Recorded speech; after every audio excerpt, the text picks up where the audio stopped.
Hello students, today we will do the objective questions and answer of the chapter unit 4, a grain as big as hen's egg. So let's see the objective questions. In question number A, you have to choose the best option, for the questions given below. In question 1, what did the children find in the raven? In the story you saw that students, when some children were playing in the raven, they found a big grain, a grain as big as the size of a cone. So it's a very obvious and very simple question, which answer would be D.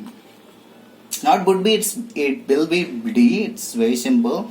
And how did the object reach the king? Now this is an interesting story, student, as how that cone which the children found while playing, how did that reach to the king? That's the important thing. And you have seen in this story how actually the cone ultimately reached to the king, and how the king actually how the king actually started to find about the cone, and how he was so eager to know about the cone, how the sort of cone was possible.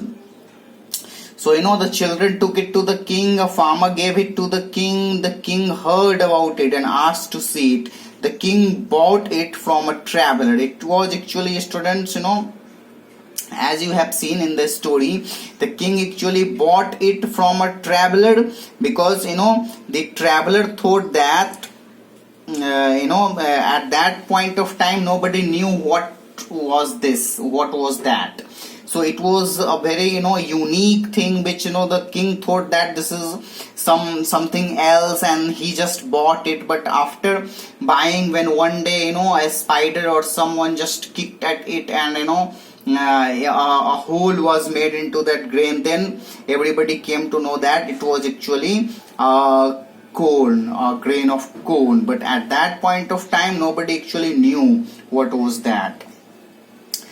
Now the question number 3, student, what was the first parent's appearance like? The first parent, the peasant means student farmers, as you already know. The first peasant was very big, very fragile and too old. He was walking with the help of crutches, so he could hardly see or hear and walked with the pair of crutches. So A is the answer of question number 3. So students, these 3 are the objective questions from this chapter. Now tomorrow I will let you do actually the question. I will actually make you write the answer of these questions. The answer of question number B,